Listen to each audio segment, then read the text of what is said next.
Welcome to Revelation Unraveled.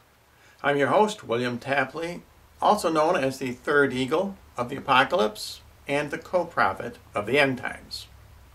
This program will be a critique of Dewey Bruton's series on Daniel's timeline, and I recommend his programs for those who have not seen them, because I believe he is quite accurate as far as the years and months on his chart. I do have a problem with some of the events on his chart which I believe are out of place. And he dismisses another very important event, and that is the rapture, entirely. And that is because he believes the word take in verses 39 and 40 of Matthew chapter 24 should be translated the same, and that is not correct. In verse number 34, our Lord says, "And they knew not until the flood came and took them all away." So in this passage, the evil people at Noah's time are taken away. In verse number 40, Jesus says, "And then shall two be in the field, one shall be taken, and the other left." In this case, the word taken should be translated taken up. In other words, raptured. So our Lord is telling us in Matthew 24 that yes, indeed, there will be a rapture. Although we also need to understand from Revelation that very few will qualify for the rapture. Now let's take a look at Daniel's timeline. Daniel's timeline describes the 7 years of Great Tribulation. Daniel also writes about this when King Nebuchadnezzar goes insane for 7 times. In other words, 7 years. This refers to the 7 years of Great Tribulation. Daniel also writes about it when he tells the story of Shadrach, Meshach, and Abednego in the fiery furnace. Remember, in the fiery furnace, the flames are heated 7 times hotter than normal. Again, those 7 times indicate the 7 years of the Great Tribulation. Now, the 7 years of Great Tribulation is triggered by World War III. And I believe this will occur between the fall of 2009 and 2010. If you follow Dewey Bruton's timeline, it will be in the fall of 2009.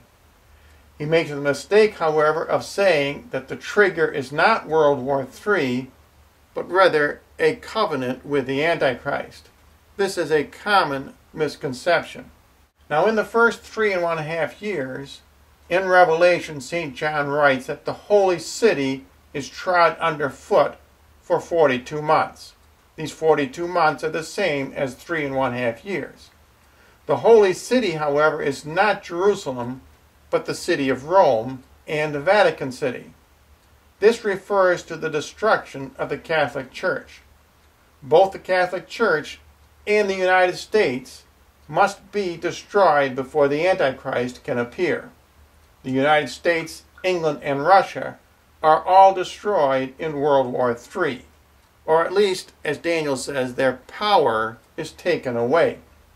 Now, when the holy city is trod underfoot, that means that the woman must flee away from the Catholic Church, which has been taken over by the one world government.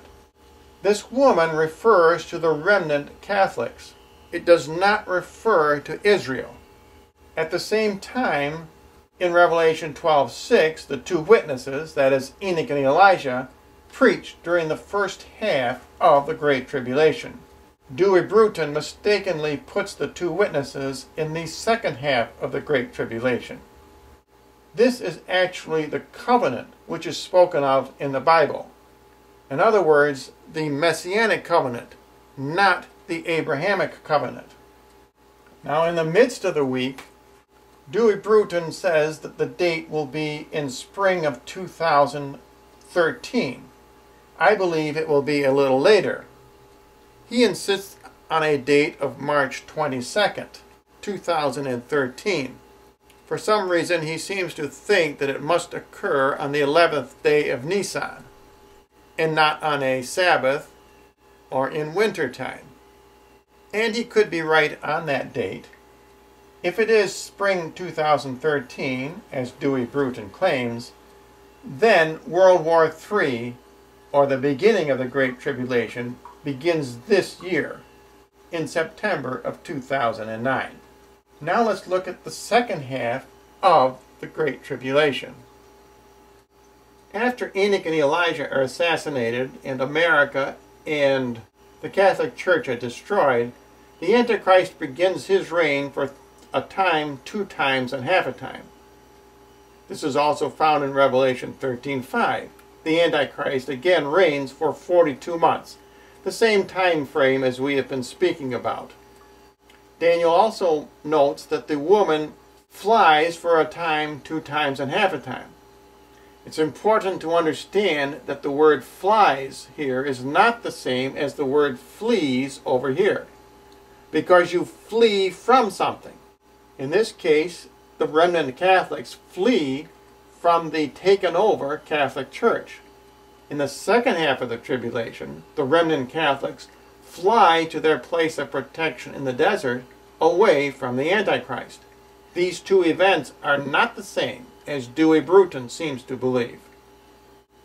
In Daniel 12:7, he writes, "The holy people are scattered for a time, 2 times, and half a time." This is the same as the woman flying to her place in the desert for 3.5 times. Now, the conclusion of the 7 years of Great Tribulation is, of course, Armageddon, which is, as I have explained in another program, will occur in the fall of 2017. In conclusion, although Dewey Bruton has some of the events in their wrong chronological order, I still recommend his series because he has a lot of interesting insights into the Jewish calendar, Jubilee years, and the Hebrew feasts. And if you would like more information, simply write to the address you see on your screen.